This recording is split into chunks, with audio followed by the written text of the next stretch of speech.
9.10, dividing terms with exponents, also known as simplifying rational expressions.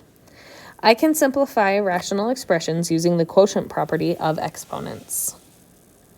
A rational expression is any polynomial divided by another polynomial. When simplifying rational expressions, you will need to look for convenient forms of 1. In other words, you are looking for terms or parts of terms that will cancel out on top and bottom. Okay, so we're going to go through some steps about how we do this. And I don't know what the deal is. These are supposed to be division signs, and it somehow lost it in printing and copying to a PDF. So make sure you have those as division signs right there. So example 1 was x to the 5th divided by x. So your step 1 is always going to be to rewrite it as a fraction. For example, x to the 5th over x.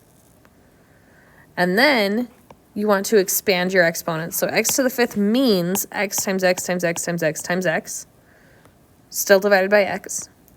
Now, step 3 was to find convenient forms of 1. Okay, so what we mean by that is, well, x divided by x is 1. So then we're going to rewrite it with our 1's separated. So here's our x divided by x over here. And then we still have times by all of those 4 x's. Rewrite x over x as 1. And then you're going to combine it back into exponents. So now you're left with 1, 2, 3, 4 x's. So it's x to the 4th. Okay, let's do another one. So step 1 is to rewrite it as a fraction. So x to the 3rd divided by x to the 6th is x to the 3rd over x to the 6th. Now we're going to expand our exponents. So x to the 3rd is x times x times x. X to the 6th is x times x times x times x times x times x. Okay. Step 3 is to find the convenient forms of 1. Okay, I'm going to just copy this down so I don't have to do it again.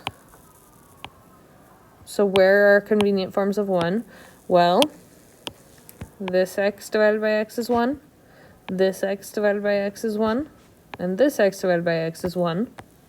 So we're going to pull these out. So we're going to have x divided by x times by x divided by x times by x divided by x times by whatever's left.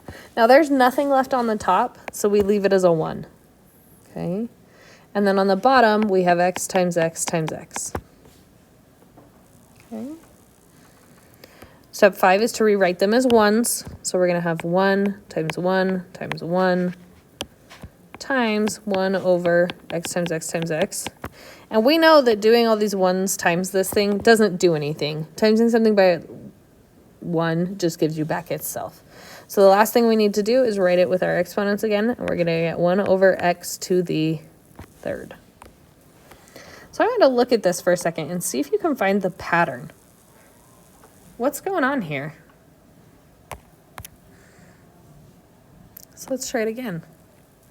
Okay, and again on these, I don't know what the problem was, but these should be division signs. Okay, should be division signs. Okay. Hopefully you found the pattern already. But just in case you haven't, let's talk about it. X to the 5th divided by x to the 5th. So first you'd rewrite it as a fraction.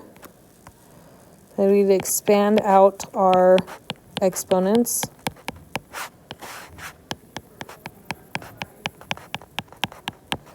We're going to find our convenient forms of 1. So I'm going to copy this one down.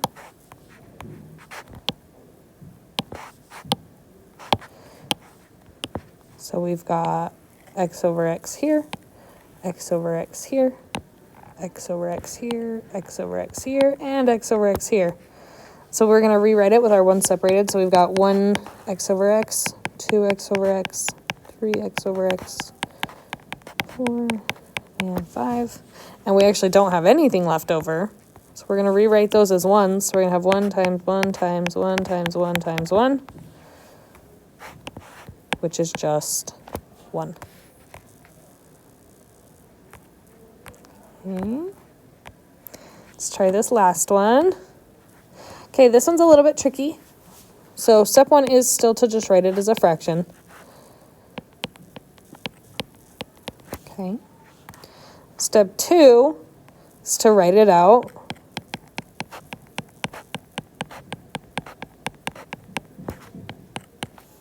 So we've got 8x's on top.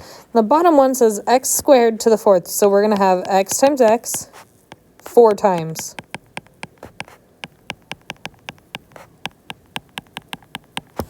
Okay. And then we want to look for convenient forms of 1.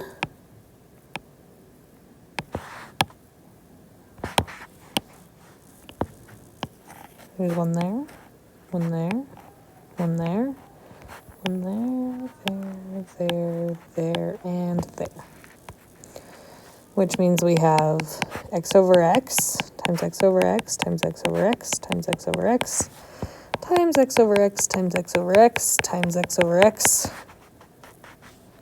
times x over x, which is 1 times 1 times 1 times 1 times 1 times 1 times 1 times 1, which of course is just 1. Okay, so what's the pattern here, guys? What is going on? How are we getting from x to the 5th divided by x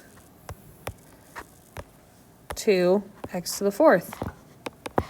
How are we getting from x third divided by x to the 6th to 1 over x to the 3rd? How are we getting from x fifth to the 5th divided by x to the 5th to 1? How are we getting from x to the 8th divided by x squared to the 4th to 1? What's our pattern? Hopefully you have seen it. The pattern is that the exponents are dividing. Okay. So I'm going to summarize the shortcuts for simplifying rational expressions. Tell me, what was going on? How do you know how to do this? Okay, and the last thing I want to go over with you in your notes packet is this. So when we multiply powers, you add the exponents. Okay. So an example here, we have x squared times y to the 3rd times x to the 5th. Now we can do this twice. So we've got our x squared times by our x to the 5th, which is going to give us x to the 7th. 2 plus 5 is 7. And we've got y and y to the 3rd, so that's going to give us y to the 4th. There's 1 y here, 3 here. You add them together and you get 4. When you raise a power to a power, you multiply the exponents. So this would be 2 times 3. So we're going to have negative 3 to the 6th power.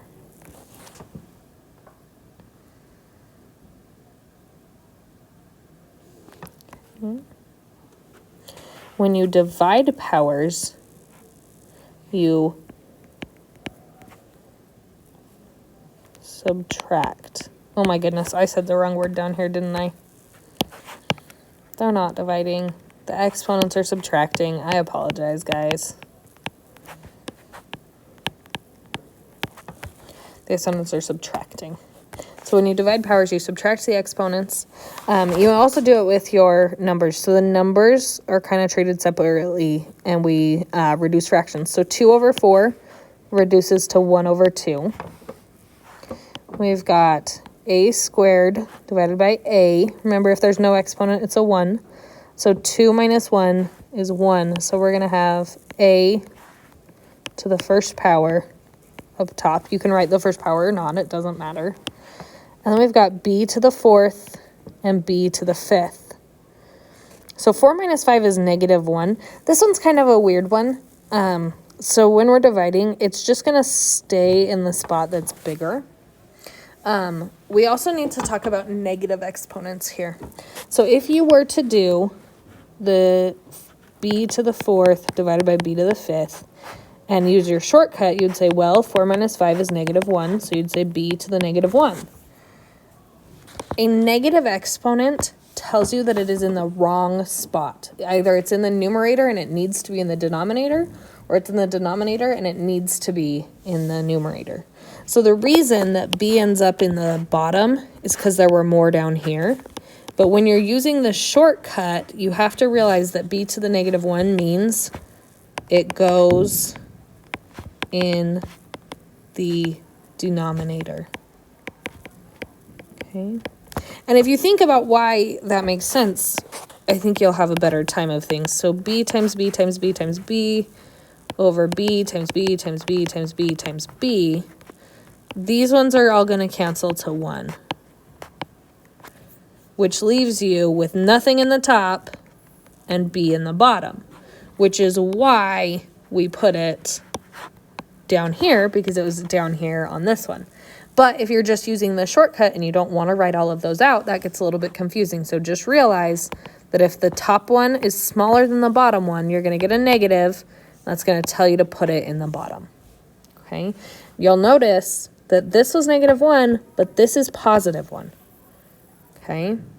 So there's a saying that a lot of math teachers use, that you can jump the line and change the sign. So when you move it from the numerator to the denominator, then that's what happens. So I know that that's a little bit confusing. So if you have questions, make sure you're asking me about that, okay? But this ends up being, the really simplified version would just be a over 2b, okay? But you'll notice the exponents on both of these are basically a 1 and a 1, but I didn't write them because they're just really unnecessary. Okay, one last thing. When you raise a power with 0 as the exponent, the value is 1, always, okay? So our shortcut here would be, if we have a squared over a squared, we would say, well, we're going to subtract the exponents. So we're going to say 2 minus 2, which is going to give you a to the 0 power, which is 1. Anything to the 0 power is 1. This is why, if you multiply this out, you would have a times a over a times a. Well, that makes 1, and that makes 1. So we do a over a times a over a, which is really just 1 times 1, which is 1. This is why. Anything to the 0 power is 1. I even did 2 examples for you here. Okay? Anything to the 0 power is 1. So if we use our shortcut on this one, we would say, well, you do x to the 5 minus 5, which would equal x to the 0, which equals 1.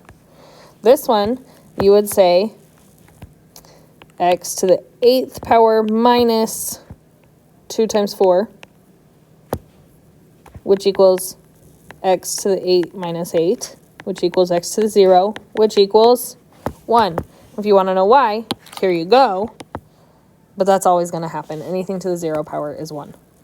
Okay, so to sum up this little box here, when you multiply powers, you add your exponents. When you raise a power to a power, you can multiply your exponents.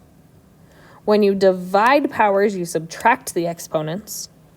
And if you have negatives, you need to move it to the top or bottom, depending on where it was. When you raise a power with 0 as the exponent, the value is 1. Anything to the 0 power is 1. That should do it for this unit. If you have any questions, please let me know, and good luck on your assignment.